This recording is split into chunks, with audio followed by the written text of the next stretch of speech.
Check, check. We got audio? Audio? Is Do we audio have there? audio? Yes. Yes. Yes, I hear us. Yeah. Yes. Okay. There we go. Oh man, that that's kind of a Floria look right there. I kind of like it. That's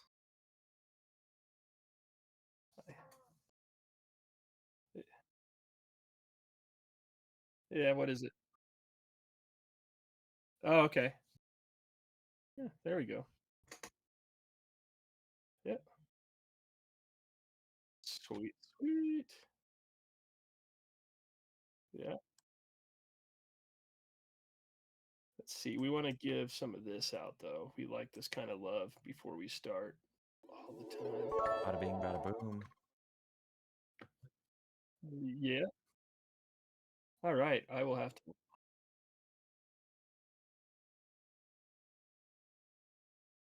Yep. I like it.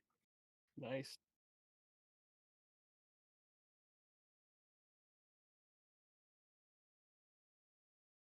I like it.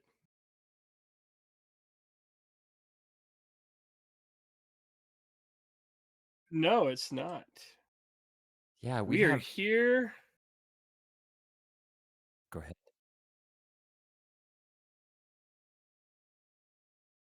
Well, I think you guys have been online and Well, streaming. It's just been different stuff than our normal. we haven't been doing Verivar, right? So, but that's because we're at the end scene. We're at the culmination of 2 years of campaign, and we're at the BBEG, and the final fight, and we want everybody there. Nenny, aka Scott, decided him and a beautiful trip to the land down under, right? And Kiwi World, right? Kiwi World's this theme park I hear in New Zealand, right? And then you got the land It, down under. Kiwi World is this theme park in Middle Earth. Let's be honest. Yes, yes, it really Not is. I New mean, Zealand. It's really, just Middle. No, I'm just mm, kidding. New Zealand was born of Middle Earth. Yeah, It's my entire thought concept behind that. So we delayed for that, and then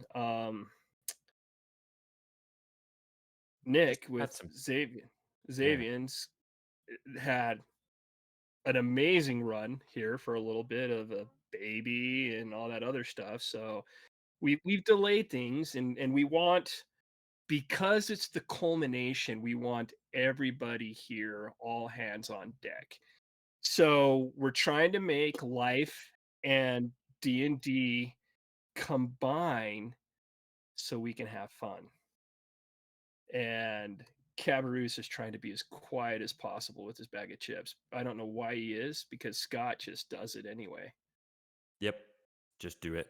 So Just do it. the whole point and concept tonight, everybody, is you, and we'll reiterate it as different people pop on and everything else like that. And uh it's really to kind of go through a Q&A. Let's find out. Verivar, we're ready to wrap up my homebrew world, my baby, my creation that I spent probably 6 solid months developing before I was ready to roll it out to everybody. I did have some help with World Spinner, which is no longer that way. If I'm gonna do another homebrew, I'm probably gonna have to do what Cabarrus has suggested and is World Anvil. Um, but I mean, when you really look at it, what World Spinner helped me do was create a world that had 55 nations into it, which was a culmination of the different races and everything that was going on in there, and helped me with some of the map design that I did some tweak and modifications to. But the reality is it helped with the foundation, and then I had to go in and tweak everything I wanted to. Yeah,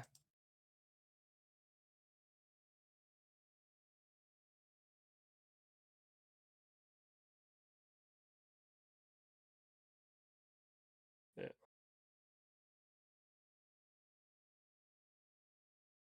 yeah.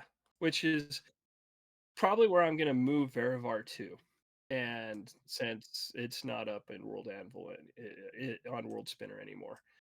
So that was kind of the birth and the kickstart of this, and then from there I provided the gods and everything else, and when everybody decided they wanted to play, I sent the email out to you guys and said, "Go at it, create a character." And everybody created the characters, and we got the ball rolling. And I've said this in the past in a different lore masters Nook is as I started, I did session 0 separately with each and every one of you offline. Nothing was recorded, which I think from here on out, I think session 0 should be recorded because it was cool. It was cool. It was cool going through the concept and the thought process. Like with Nenny, it was like I envisioned Nenny as like Mad Dog Murdoch from the A Team, the guy that is crazy when he needs to be, but is legitimately crazy, but is pretty sane most of the time. But he has his moments, right? And the whole goal of the campaign was for Nanny to get crazier and crazier. But I'm gonna be honest, we ended up getting sidetracked with a lot of different things and a lot of different focuses. But based on everything and the thought process I had was Nenny was gonna be the main focus of my campaign. Like I was gonna have Nenny be the driver. And that was because of the way you, Scott, started playing Nenny at the beginning. It was fun. It was Yeah. I know we already talked Nenny and his character creation, but like it was a lot of fun at the beginning, and Dennis and I on the back end spent a lot of time figuring out like how can his madness or craziness come out. And to Dennis's point, there was a lot of different paths we went down, so we didn't explore that as much. But yeah, it was fun. But there are other characters that quickly came to the forefront, even though they weren't what they were expected. Like Kyrus, Josh Wynn, and I have talked, and his initial idea for his character uh, was a little bit different than what Kyrus ended up being as we played and Yep. went. And then as we started playing and going along, I'm gonna say something beautiful happened, which is I will never ever say that and win in the same sentence. But something beautiful started happening, and that was Kyrus started evolving. And that's what ended up transitioning kind of the campaign focus away from Nenny into the lore that I had created for Kyrus and his background. And it took off on its own path. And then I think one of the coolest things that enhanced it was Xavian, aka Nick, making the decision he didn't like Mintra anymore. Making that he couldn't connect. And we literally we had a discussion. I want to say yeah, we we had a conversation for like 30-45 minutes one night. Uh Nick and I did, and he was just like, I don't feel it. I can't get into him. I don't know what it is and everything else. And this is my thought process. What do you think? And we started talking, and then it's like, wouldn't it be cool to make him a noble? Wouldn't it be cool to make him Kyrus's half brother? And that's kind of how Xavian came along, was just like throwing a bunch of cool stuff at the wall and seeing what stuck. And then that kind of blossomed. So now you got a magical brother that's being shunned by his dad because he's not a fighter. And you've got the fighter that hates his dad because his dad's an ass, and his mom's kind of a wench as she is, and he's just like, F this, and he went off on his own. And then the culmination of all that coming together and colliding into one of the ultimate war scenes, battle scenes that was going to happen. And I was prepared to take that any which way we could. And it was the different areas I had was wild and crazy on that. Now, I had plans for everybody, and it just kind of morphed. The different backgrounds morphed into different areas. So So, so Dennis, I know early on you were super excited. You were stoked because you'd been talking to people, obviously not our hmm group, about where you wanted this to go, right? hmm You're like you said, you had plans for everyone. Oh, this guy's gonna have a bad guy, a BBEG. This guy's gonna have a BBEG. This guy's gonna have a BBEG, and they're all kind of working together. Now we don't know what that is, and maybe after this is done, we do another one of these sessions where you hmm walk us through exactly what your plan was and where the deviations happened and why, and how pleased are you with how it ended versus what you initially respond or were thinking. Like, I think that would be so fun to explore. I can talk about a little bit of it, right? The thought process was with Theron, and I'll go with Theron first because he's one that really, if you guys haven't realized this, his BBEG hasn't even manifested, Nope. right? Theron. Theron's, Theron's. So with Theron, his BBEG didn't really manifest, and that's because what he did, what Dave did, that I don't think he realizes, and if he's listening to this right now, he's gonna.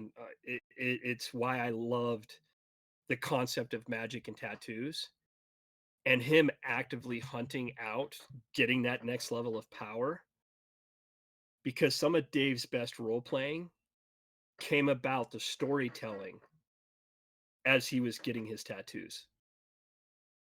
And that took me away from going, I want the BBG to be this, right? So with Theron, I kind of pushed the BBG aside to leverage his storytelling with the tattoos because some of the best emotional moments of this entire campaign came about with his storytelling during his tattoos and how his mom died, how he saw the murder of his kin, how he got the burns on half his body, how he views the pack. All of that stuff came about on Theron, which changed up the entire concept I had for him. Well, and it's interesting if you think about Theron. Like, hmm Theron, when we started, the concept of the tattoos and everybody having to get a tattoo was something everyone was going to share. But real quickly, Theron ended up being really the only magic user for a Correct. long time. So when it came to tattoos, nobody else was getting tattoos. No. Kyrus wasn't hardly getting tattoos because he went down the warlock path, and so he Yep. wasn't getting tattoos. You had Simbir as a rogue, wasn't getting tattoos. None. Godorak, yeah, Godorak wasn't getting tattoos. Nenny had a tattoo to begin He with, had but he one. wasn't getting tattoos. Like, Correct. so that became Theron's thing, and he kind of set the stage for when we did have magic users, how that process was going to go Correct. because it became such a storytelling time. It became more of a, tell me about this while I do this tattoo. And I felt like it was a great way to get Dave out of his shell because at first Correct. I feel like he wasn't comfortable just stepping out Yes. of that shell, and I feel like that helped him a lot. It gave him a mode that he could do it very comfortably. Well, and the whole concept, I mean, I think out of all of us, I'm the only one with ink. I I I think that's legitimately true. I think I'm the only person in our group that has legitimate ink, unless Caleb has a hidden tattoo on his ass that I don't know about. Right. It would So probably, knowing Caleb, it would Dennis, be the an term is a inappropriate tramp spot. stamp. I Yeah, could see. food tab. No, if Caleb has a tattoo, I can guarantee you it's something to do with this. I Yes, can guarantee you if he does, it's something to but do with this. and here's the cool part about that entire concept is I leveraged some of my experiences of me getting tattoos for that, right? So I have I've got 1, 2, 3, 4 tattoos. No, they're all in decent spots. They're Yeah. all. I got one on each arm. I got one on my calf, and then I got one on my rib cage. So the one on my rib cage was the one where I'm sitting here with my arm up, leaning back, and he's inking on it, and he went, "Why this?" Because it's Taily in Welsh, which means family, and so I have it, my sister has it, my daughter has it. Now we got it after my one sister died, and then my mom died, and so we got that to represent that. But laying down in that chair, he goes, "Why this?" Right? Where I'm like, he asked, "What did it mean? What does this mean?" Because it doesn't even, if you think Taily and you were to spell that out in your head for Welsh, it's not spelled out how it sounds. It's a unique word. So he really at well, what does this mean? Well, cool, I understand that concept, but why is it important to you? And I went down a path like Dave has with Theron of telling my story, of telling about my not just my mom and my sister, but the group that a group like this, when Mullins, Kelly, the different people I grew up with, it was all family. And I got a whole concept in regards to that that's going to be there. But I leveraged that thought process and that concept of the things I went through getting my ink to why the priest of Itis would do the same. Why, it's a way to detract from the pain that you're receiving with the tattoo and help you tell a story. So that's how that came about. You guys killed the BBEG for Caleb.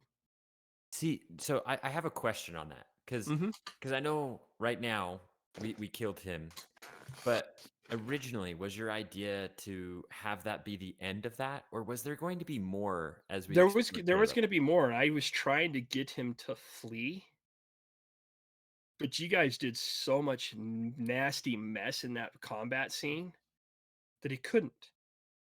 And that's anything that screwed me up in my thoughts and desires and plans were a birth of Kyrus doing Kyrus stuff, or Nenny being just an ass kicker in combat with his unarmed combat and his multi strikes and his key points, or even Godorak using his halberd as a beautiful piece of weaponry, right?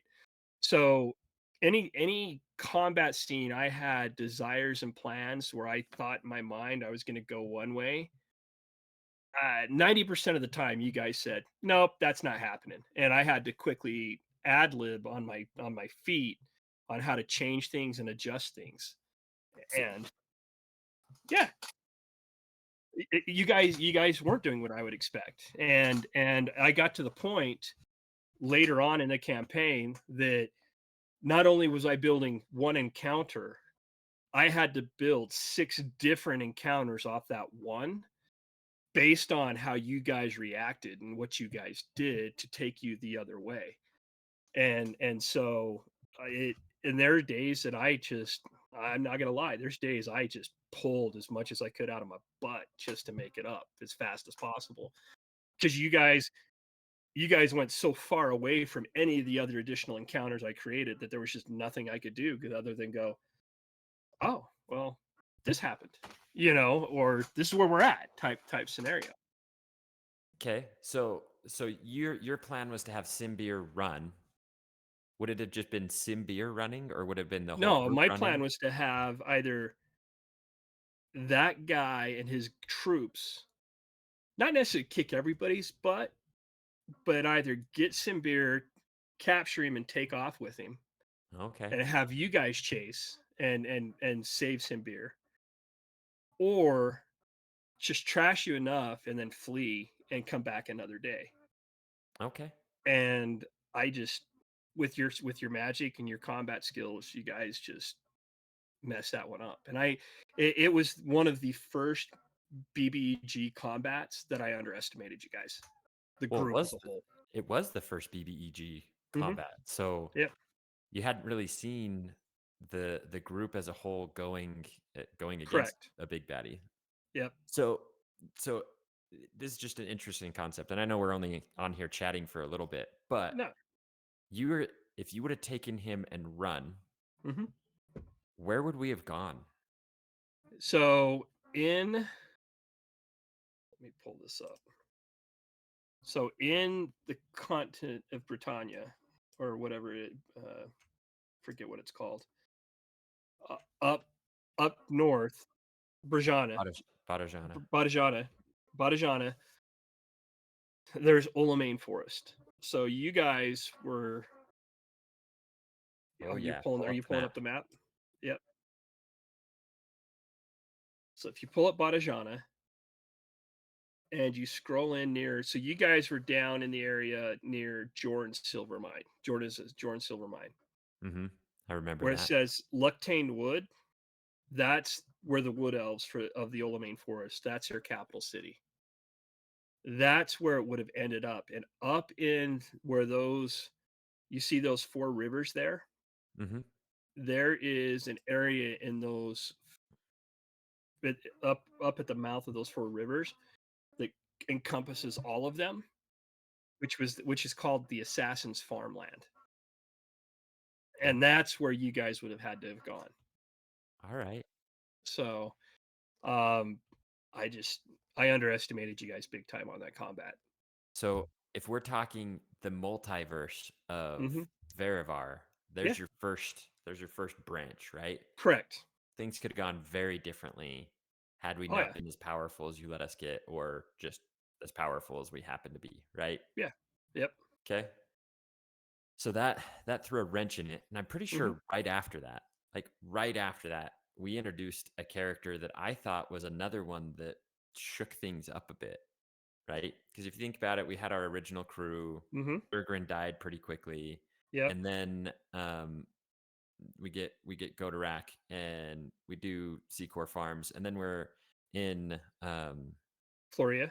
Floria. Yeah, and we Hmm. did some great side quests. Like the thing about Floria is I think Floria gave us the ability to role play while also have attacks and Hmm. quests that we could go after. But it was a nice. I know you've already mentioned it was a sandbox like Yeah, that you were working in, but I liked that because it gave us multiple directions we could go, allowed us to kind of figure out our characters and how we were going to work together before moving on. correct. And that came near the end of that Floria because everybody died, and then like we go to bed, do some other stuff, and then all of a sudden we have a new character that joins us that I thought was also a Kyrus like character in that he just Hmm. shook things up and didn't do what you expected. Correct. And that's Galley. Yep. Yeah. Yep. So Sean, you know, um, he had a cool concept, and our discussion behind the scenes was, so you don't what you don't know about Galley is Galley was sent by the Seekers of, basically the Seekers or the Senators is what they were from. Yep, Senators from jo- governing body from Josh's mom. And Kyrus knew of Galley, but he didn't know Galley enough to trust him, right? And all Kyrus knows is everything dealing with his mother's court was just a, to be blunt, was a shit show, right? And a lot of political intrigue, a lot of backstabbing, a lot of attempts to overthrow his mom, a lot of stuff to try to influence him. He got himself away from it, and all of a sudden, there's this guy here trying to tell him that, hey, I'm here to take you back home, right? Or I'm here to just to protect you, and that's what Galley was supposed to do. Now, where the first thing that Galley did when I went, oh my hell, you're psychotic, was Hacks a child. he's attacking a child, right? Yeah, the child gave him creepy vibes, and I wasn't expecting him to attack the child that quickly. Oh, she was gonna kick the shit out of you guys. I'm not gonna lie. That was her entire process. She was there to destroy people. And um no, he didn't screw it up because there was a lot of damage dealt. But he did sniff it out because she freaked him out. He when she told the one person that he smells nice, that's when he freaked out and he shot her with a lightning bolt. You know, but that was, and we've talked about this one too. That baddie was a concept that I got from a discussion with my wife. So um that was that was pretty cool, right? And how that creature came about and the fight scene there, that was one of the coolest fight scenes that happened um in that. Well, and something I know we talked about that creature, Mhm. and you've created some other creatures throughout, and I'm sure we're going to get to some of these as we progress and talk some more Mhm. about where they came from. But I found two very interesting approaches that you've had. Right, Mhm. I felt like that character that you created that came from a conversation with your wife was more interesting and for us at the time difficult.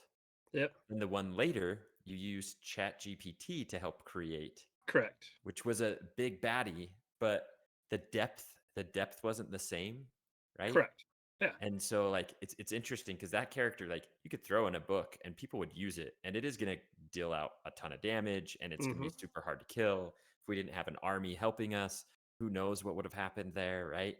Yep. But but I still think that Innocence, in my opinion, It, is the better baddie that was created. well, you got to think though, right? So in writing, and that's the best thing is some of the best things out there come from emotion and come from experience, right?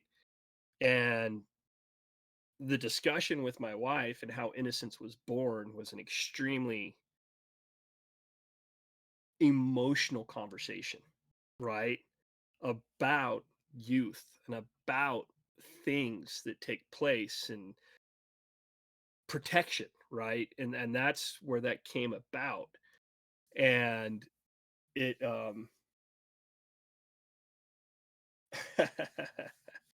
and it just came about. So yeah, there I feel, and I'm going to say this with I do 100% get where you're coming from and feel the same way, right?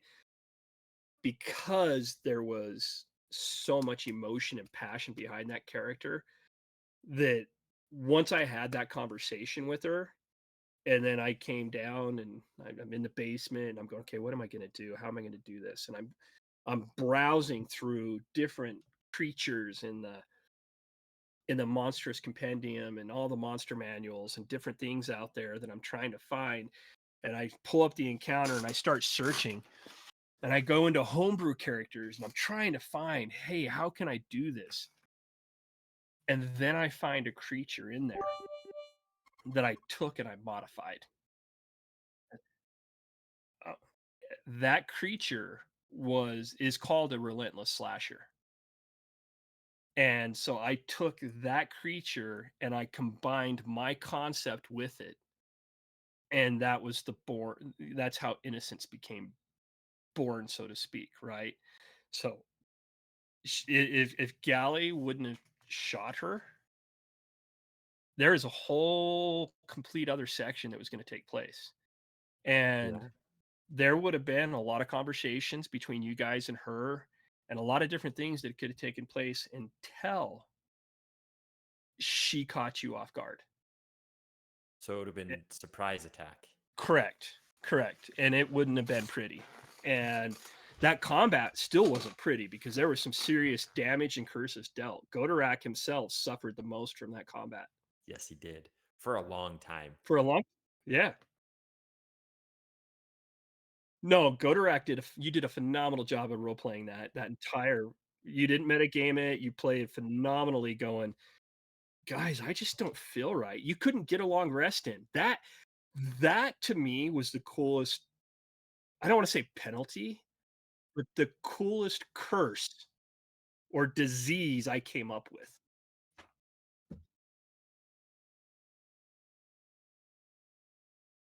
No, you got nothing. And no, you didn't, because anytime you started to doze off, you would wake up with nightmares. And it was always about your family. It was always about the worst things that you've ever experienced in your life. And your whole background alone allowed me to create the next BBEG you guys ended up fighting.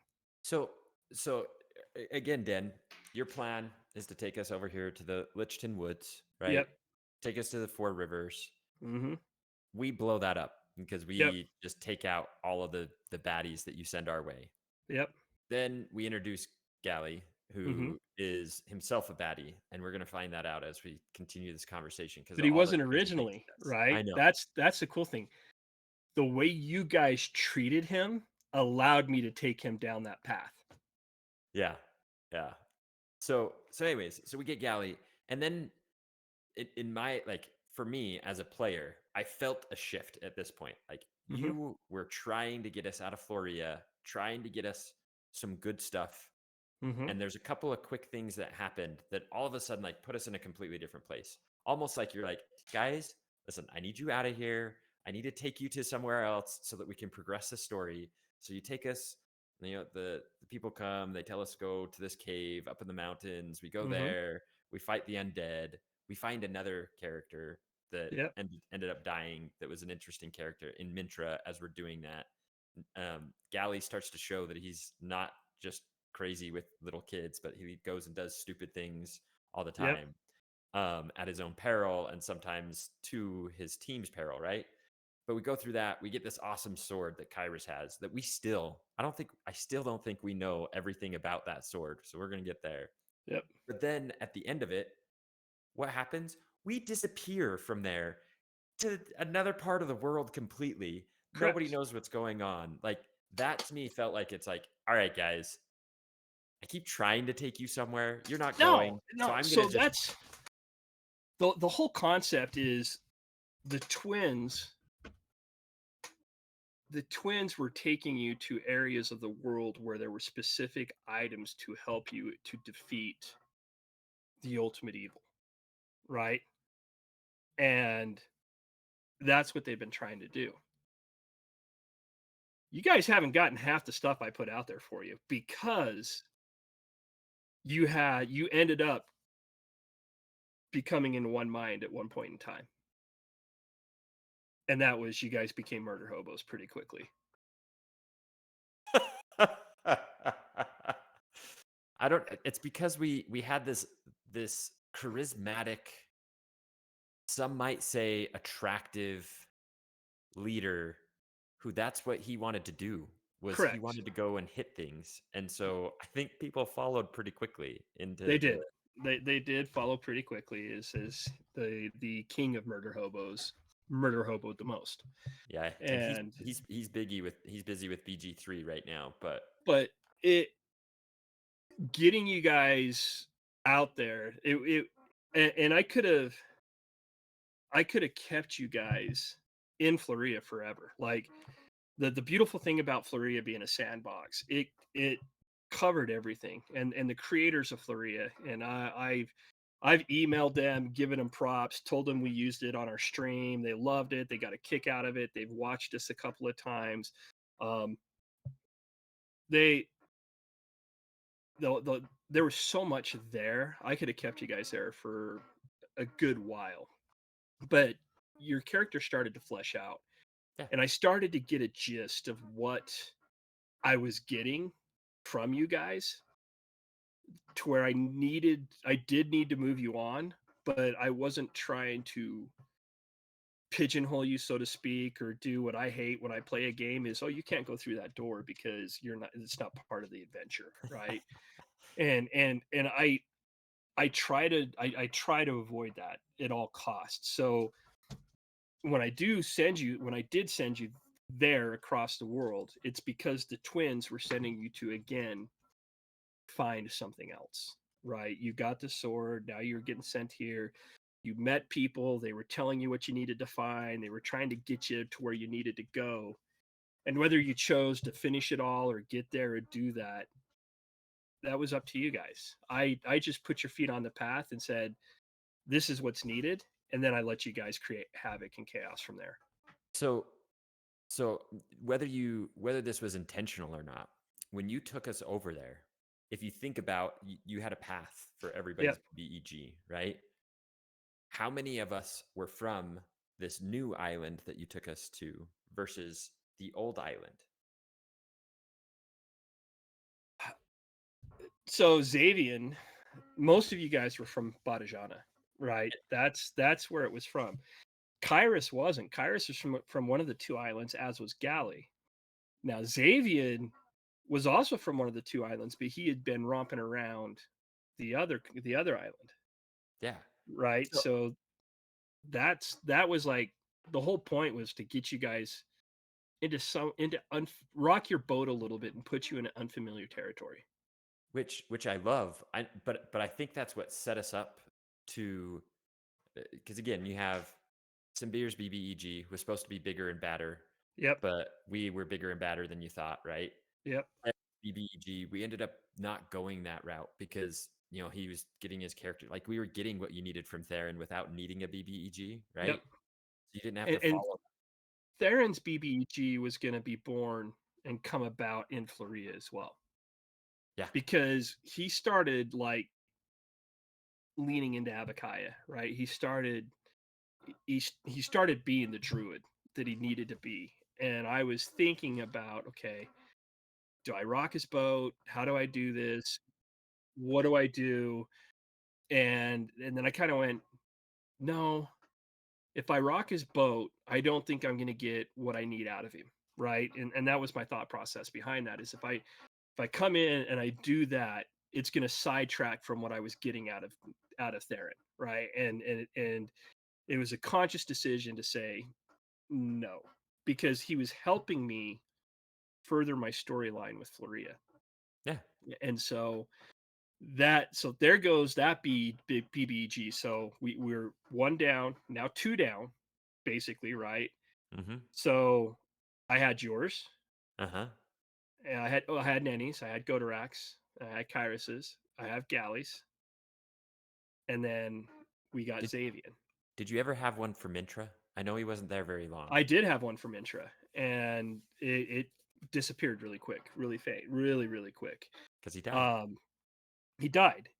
Now, I want to say, outside of um, the entire Kyrus and Xavian storyline, my favorite BBEG character concept, that group, was Godorax. Godarax is a solid BBEG, and I know we Yeah, haven't gotten there yet because like there's a point that I want. Yeah, you in the killed him. story Yeah, tonight we haven't. Tonight we yeah, haven't gotten to his beauty. And for, one of the reasons like I'm making that point is when you took us over there again, whether yep, consciously or not, you kind of set it up for Kyrus, especially because Xavian gets introduced like right then. I think we had one I. session, maybe two sessions in that new world, and then Xavian's Mhm. introduced. So you're introducing Xavian. You take us all away from where our BBEGs likely are, take us to this other side of the world, and kind of set up Kyrus's story to emerge there. And I know we didn't Correct. immediately go there. We went to Godarax first, partially Hmm. because Kyrus is a stubborn piece of, I mean, uh, Yes, he is. um, but so we end up going to Godarax after a little bit. But I feel like that's truly when it really became one direction versus the other. Yeah, it it transitioned and shifted at that point in time. And I'll hold while you chat with Mertel.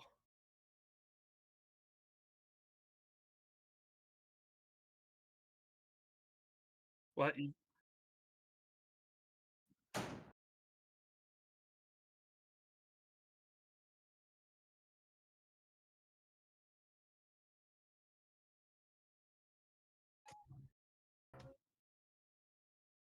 So a-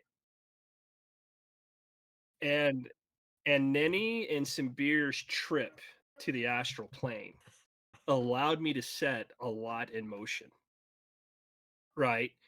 It allowed me to tee up your dad as Nenny's dad as a BBG, which I always knew I was going to team up as a BBG. Yep,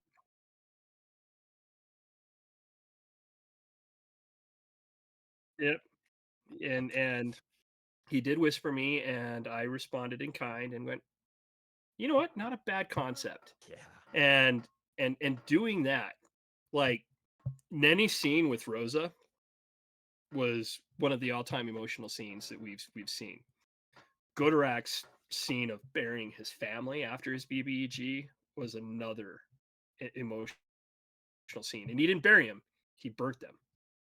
He put them in the fireplace and lit his family, his the bodies of his wife and child, so they could never be used against him again, ever. He got rid of that, Yeah. and they yep. So those were two emotional scenes that were teed up from a accidental trip that you dumbasses put me on. I had no choice but to end the session immediately because I didn't know what to do. So here's I've never the best seen part a of that. portal. The best part of that, right? Like, and this is one of the Yeah, things I love about D&D is we're all telling a story, right? You have these plans to go one direction, we yep, take it in another yep, direction, and living in a world. This is one of the things that's also good about a homebrew versus a book, right? Like in the book, you're like, I've got these yep, places. Here's the parameters I can go. They're usually pretty good, and they give you some flexibility, but not the same flexibility that you had, which is let's tell a story together. So you have yep, Nenny doing stupid Nenny things, which did turn into some great stuff, right? Like yeah, you've never experienced that because most people who play D&D, they go and read it and they're like, don't put this and this together ever, yep, right? But I yep. guarantee there are people in the world that don't know what this and this are, and they definitely don't know that they go Correct. together. And that's Well, what Nenny would have done, right? But it opened up well, in all of these any paths one, from yeah, nobody would have known that was a portable hole unless they took the time to understand that that one solid piece of black fabric there was a portable hole. All Nenny and most rogues, any thief was going to do is get the loot and get the hell out, right? And that's I guess I should have expected Nenny to do that, but I went swoop boom, and then we continued to play, and then you went, oh, did you read what you messaged me and go, hey, did you read this? And I went, no. And then I went and read it, and I'm like, oh, timeout, rewind. And then I had to make an explosion happen, and you two disappear to the astral plane. yeah. That's And then that's we had to finish it immediately. that was one of the best And parts. Like the best part of that was we role played it. We get it. We get the glute. We get up yeah, to the top of the hmm beach. We're all looking at it. We're listing it, and then it's pointed out. And it's I think that's one of the few times where things didn't go as they should have or planned. Where it was like, no, no, correct, no, we can't just let this be. We're gonna rewind because we've done other things where it's correct. like, ah, we're not gonna rewind, or maybe we metagame or not metagame, but we Oh, we metagamed a few times too. We'll talk about that. But anyway, I thought that was great. It sets things up. Yeah. But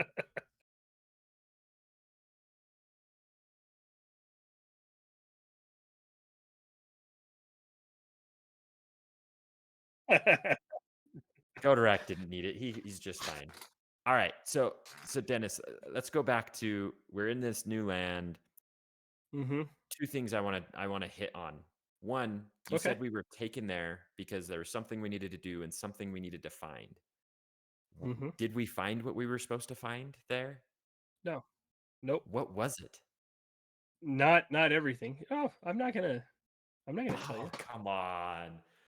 Come on. I want to know what good stuff we forgot and left in the past. So maybe someday you So can so think about who in the party has not received items like heavy duty special armor, heavy duty weaponry.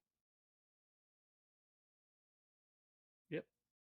So stuff for Theron, Mm-hmm. stuff for Symbir. Yep.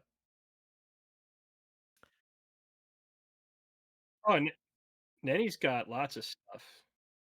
Nenny got the staff eventually. Yes.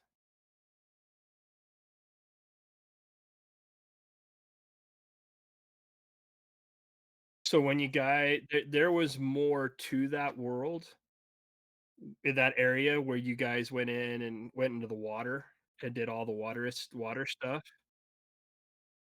When you got when Kyrus, there was also an entire section that was gonna take place with Kyrus as well. One of the coolest concepts I think that Kyrus has ever done was when he killed his, patron. And he didn't really kill him, he sent him back to hell and broke that. He I'm broke that connection, he severed that connection with that patron. I'm sure. I am sure that was one of those moments, maybe not as big as, a hole with uh, a bag, right? Where you have Yep, to go and do a bunch of research. But I'm sure that was one of those moments where you're like, "Oh shoot, I've never had to deal with this before." Like he kills his patron, loses his stuff. Does he go back to the level like correct. I had to read I researched everywhere, and there's very few articles out and very few people that have done that and we're talking about years of data of D&D and 5th edition online, right? And the stuff I found, it unequivocally came back to they don't have their powers anymore, right? But you have to add in the other combination here of Kyrus.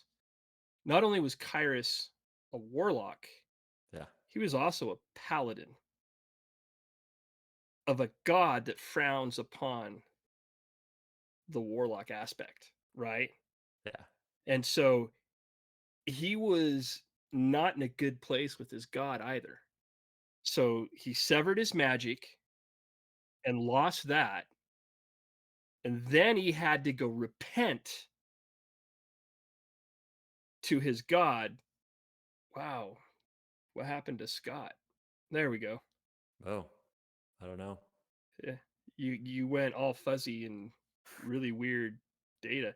Um, so that scene, even though it came across as a small scene for people, all of you guys, I think your jaws dropped when he attacked his patron. I think I remember the stream and you guys, all your jaws were like, "What? What did he just do?" And and but that small scene kicked off a whole entire rebirth of Kyrus at that point in time, One and and he knows it. I think you were able to play off of that a lot. Like later Yes. when we met the gods, you were able to say, "Well, he's not ready. Let's boot him." And there's Yep. other times where there's been plays on that have been really good. So, yeah, I Yep. again, that's one of those little things that you're not going to plan for that as a DM. Who does this? Like you said, there's years of data. People don't do that. No, Kyrus does that. I mean, you can't plan for that. All right. So the other thing, because I know we only want to be doing this for so long, because we're gonna have to go to bed eventually. Um, the other thing that I want to talk about, you take us to this new land. Nope.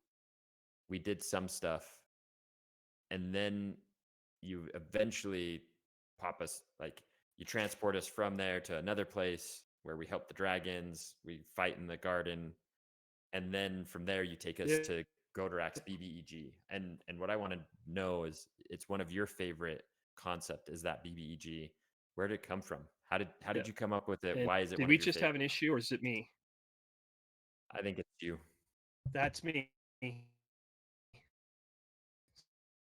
Sorry, guys. I just think my whole internet, my whole network just burped. It's Did I? possible. Are you guys there? Yeah, we can hear you. Can you hear us? Okay. I can hear you. I just think I'm delayed right now.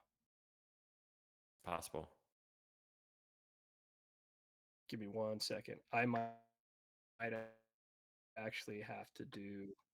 Okay, so give me 1 second here.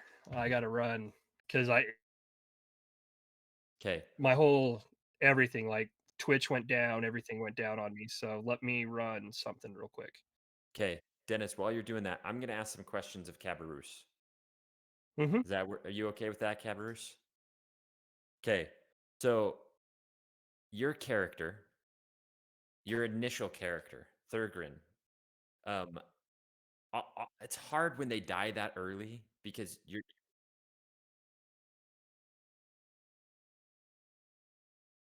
no, I I agree with you. I love that Dennis did that. That it makes it real. There's somebody that I when I was first started playing, his name's Trey. He played with us, and he said what he loves about D&D is when DMs do that, where they allow for stupidity to result in death. Right? Like, yeah, yeah, Yeah. yeah. And he didn't mind it, right? Like, and I love that he did that. So my question or my statement of it being hard was it's not hard that it died. We're okay with Dennis doing that. But you hadn't quite gotten into that character yet. Was I wrong? Or did you have a lot of backstory that you were ready to go in?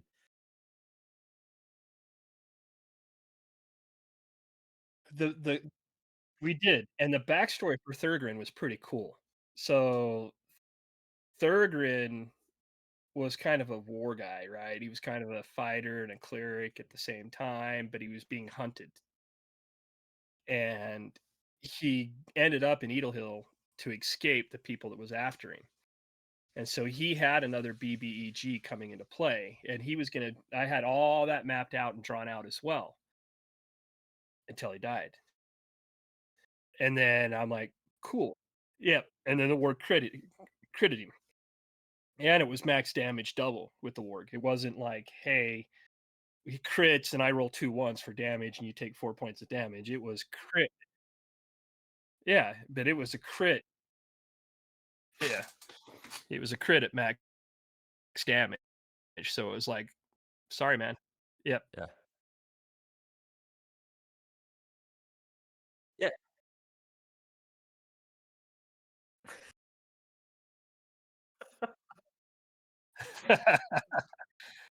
Yeah. Well, and I know you and I had talked about that, and as a group we talked about that, and that's where Godorak was born. Is you know what I'm gonna do is I'm gonna make a tanky guy who can sit in front, attack from a distance, so he's safe. He can save his others. He can get them out. Like that was your thing. So talk to me a little bit about this. Was your character your concept for like creating or building the character was I need to make somebody who can't die, but when it came to your backstory, how much of that was influenced based off of, okay, I've created this guy, I've made all of this, and now my backstory comes, and how much of it, I know my backstory and go,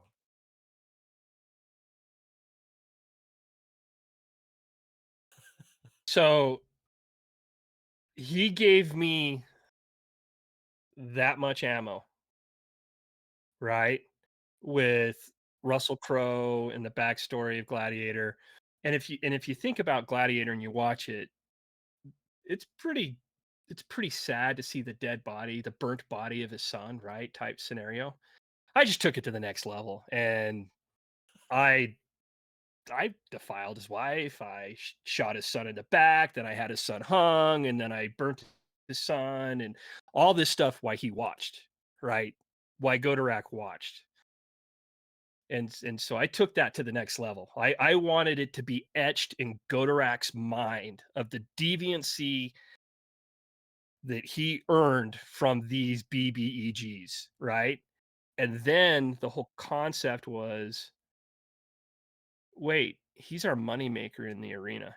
We made a ton of money off of him in the arena. And he ran from us. He escaped. We're hunting him down. And what better way to get this guy and control this guy than to take the bodies of his family and resurrect them and keep them under our control. That I went as I could have gone more devious that way, but I thought that was a pretty it and this is what I'm gonna say, is that entire scene pulled you out of the I swing my axe and got you forced you to role play a little bit better. It forced you to become Godorak. And from that moment on, Godorak has been a much different character. So the only Even though his family's burnt and gone,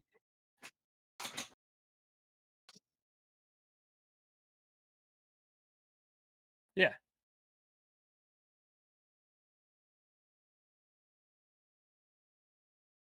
So, Dennis, I would counter that with one other time, and this may have opened Yeah. up your mind to it, but you already talked about it when when Cabarrou says, "Hey, Oh, the bar would my family be there when we were in the yes. astral plane?"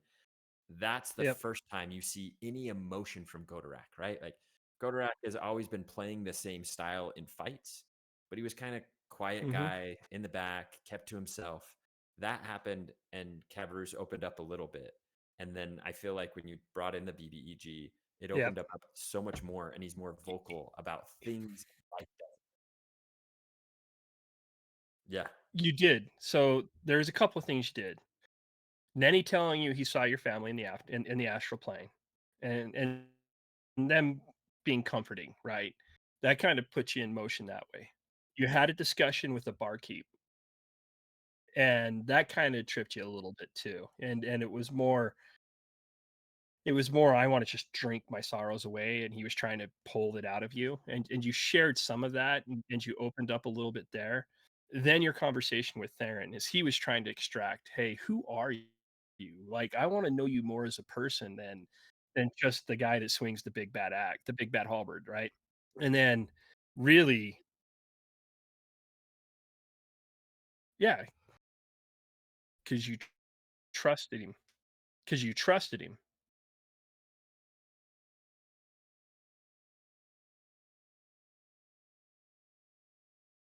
Yeah,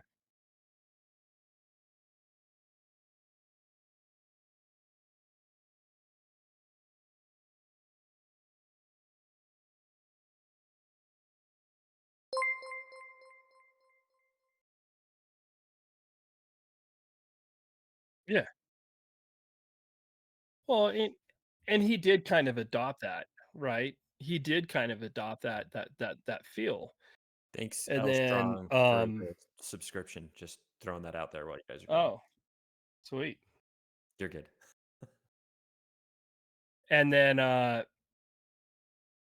when the BBEG happened, that battle is what made Godorak one-minded, which was cool to see that kind of thought process. Like, how would somebody react in that point in time of you've been hunted by these guys forever, and then they're here, and that's the body of your those are the bodies of your family, and they're trying to resurrect them. How does one react that way? And I think yes, and you did exactly what I thought would happen, and Miller. Woo, woo. And so I look at it as a growth phase. Those are four different growth phases for Godorak, right? And he after that end battle with the BBEG, I noticed a shift in how you played him and how he interacted with the group. I don't wanna say he was happy. I wanna say you actually took it subconsciously to the he's at peace now. He's at peace, and he is now taking it upon his shoulders to be the protector of the party, being the guy in front, not allowing the party to be shot in the back like what happened to his son, and not let the party get defiled, and not let the party have all this stuff. And I think you made that transition perfectly on that one.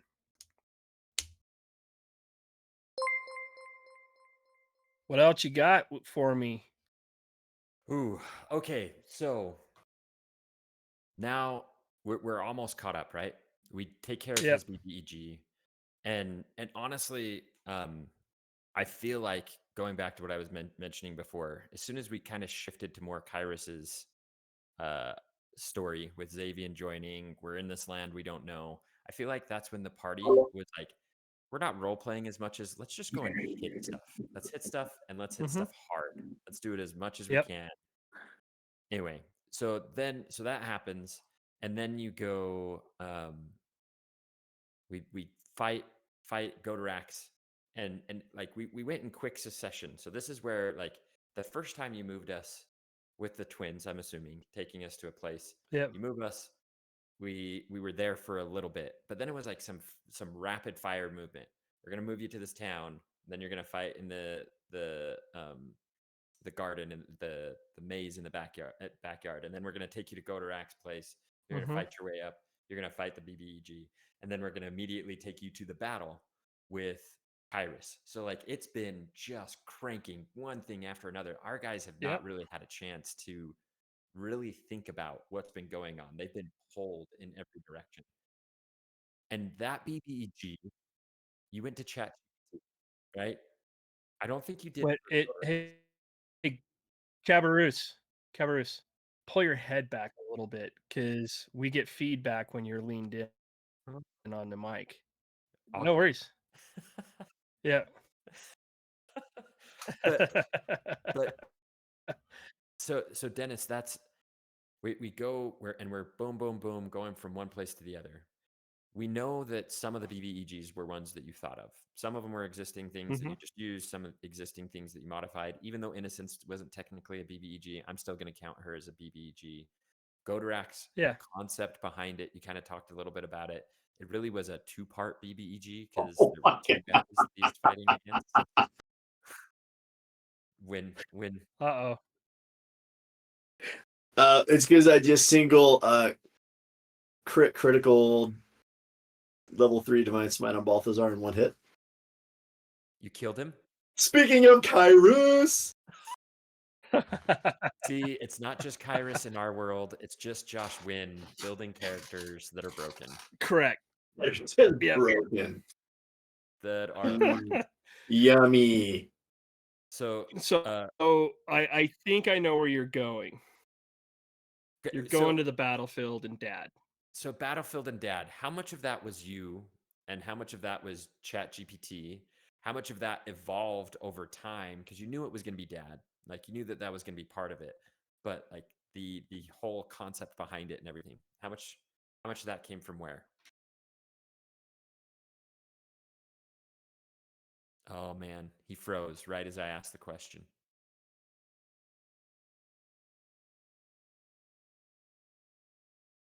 And especially when that was a 99 hit So point hit.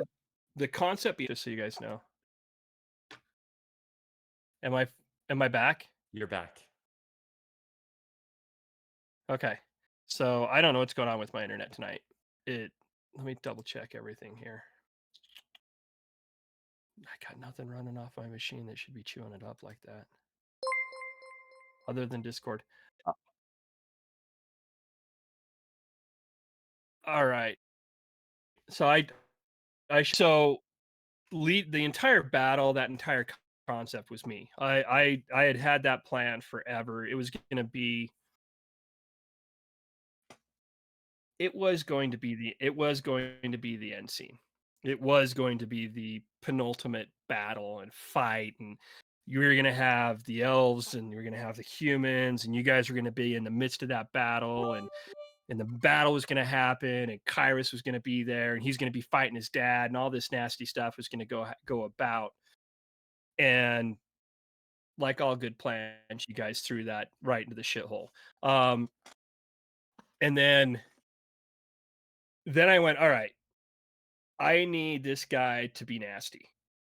And I couldn't find anything in D&D, anything in D&D Beyond where it was nasty enough to handle you guys. You guys got to understand, the coolest component that D&D Beyond has given me is the encounter builder. And for you guys, I literally add creatures until it says it's deadly, and then I add it 4 more times just because I know that's going to base upon your guys' rolls. So I went in and created this guy in Chat GBT, tweaked it and modified the demon. And then Sir Kyrus turns around and rolls a damn critical with smite, the sword, and everything else, and does like almost 600 points of damage in like 2 hits, right? The guy had like 950. Yeah, it was my fault. It is 100% my fault, but the sword was supposed to be there to help him with that, but I didn't expect 600 points of damage in like 2 hits. I really didn't. And so it allowed me, as the combat was going out, this is one of those times where I'm like, audible, audible, Oklahoma, Oklahoma, right? I'm Omaha, Omaha. I'm in a complete audible and change things up, right? Okay. You're break you're breaking up. And This and may be a dang sign that it. we're almost at time. Yeah, I think it might be because I think something's happening to my network and I don't know what Okay. it is. Let's finish this because I feel like this has been a good session, good reminder Yeah. for anybody who goes back and listens that kind of walks a little bit through where we are, how we got here, and some of the stuff. But Yep. finish your thought here because it's going to lead to a bunch of other questions. I don't think we have time tonight to hit. So yeah, no, I had to audible. I The way this was gonna be, I this was good game up, the campaign up in that battle. Am I cutting out still? Yeah. Okay. But but I'm getting feedback from you again, Cabarrus, and I don't know why. Here, we'll both mute and you talk. Okay. I almost wonder if I have to go off camera or something like that to catch my network up. Um, so I had to audible that scene because Kyrus took his dad out too quick. Right? It was supposed to be this big, long, drawn out battle. Like those ballista were supposed to hit. I was expecting it to hit one of you guys. Some of you guys dodged it. Nenny actually could have caught one of the ballista. That's if he would have rolled good enough. All those different things kind of took place, and the coolest concept in that entire scene was Kyrus's Braveheart s- piece. Love that piece, right? Once Dad died, which I didn't officially kill him, that's where I made my audible and said, "All right, I'm being a bastard and I'm going to switch this up on you." And I switched it up. And then I spent literally all week long going, "How can I make this unique? How can I make this different?" And I came up with a concept and I ran it through a bunch of people, and this ending is going to piss a lot of people off. It might piss some of you guys off, but I think it's the coolest concept that what I'm going to do and come out of this. But it's where you guys are at right now. Okay, we're gonna leave it there. We'll leave it as a Hmm. cliffhanger because I want to dive into how you came up with it, what are the mechanics of it, what's going on. Like there are Hmm. still DBEGs that you've created that we haven't gotten to.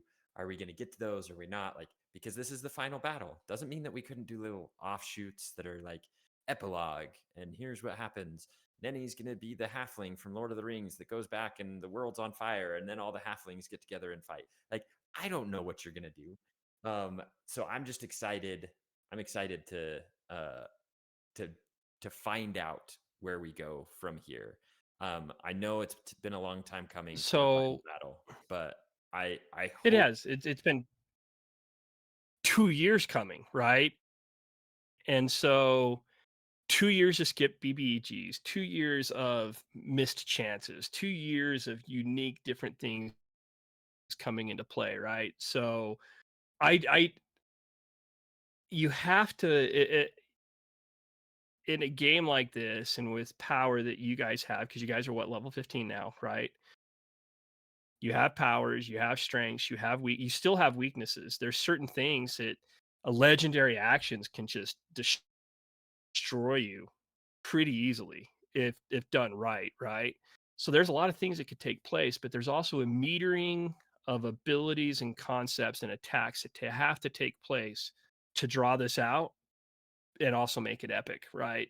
And so there's concepts and there's things that are going to take place here that my hope in all of this is you guys go, that was one of the coolest ending fight scenes we've ever had, right? That's my goal. Now, Kyrus may come out and say that was the dumbest ass thing you've ever did. I should have stayed back with Yanilla and made love to her all day long. So I don't know what we're gonna end up seeing, right? But when it's all said and done, I just hope for pure enjoyment and joy that it we put that cherry on top of that ice cream sundae, Yeah. I hope it and this was wraps it fun. up and everybody enjoys it. It's coming, we promise. We're hoping next Yep, week, but whenever we get back together, it's going to be epic, this battle. My guess is it may yep. even take more than one session depending on when we start and how it goes, but it will be It something that we need the whole crew together to do it justice, to make it what it needs to be. We've got to get everyone together. correct. And so I'm excited. I'm excited. It'll be Bare minimum, I think it takes bare minimum, it takes 2 sessions. Bare minimum. And that's if roll 20 is in Kyrus's favor. If it's not in Kyrus's favor, this could take 4 or 5 sessions. I'm pretty sure Kyrus, And spending time with Yanilla, somehow his body and his spirit that got thrown together didn't quite meld right. So he's like not level 15. He's level 10 while the rest of us are level 15. It won't matter. Level 12, level 15 is the same thing. 10, level yeah. 10, level 8. We'll take it back to where we need to. Yeah. And again, I'm gonna say this with a big ass grin on my face. Talking to you guys tonight has given me pause to go back and make some tweaks and modifications to this already. Well, there you go. So, Again, the best D&D stories are told, I think, from the whole group. And it's correct. been fun telling the story with you guys. I look forward to the end. And yeah, thank you, Dennis, for putting it Yeah. on and for running it with us all. Oh, definitely. You're welcome. This has been pure joy for 2 years, and I want it to wrap up in an ultimate scene. So, yep,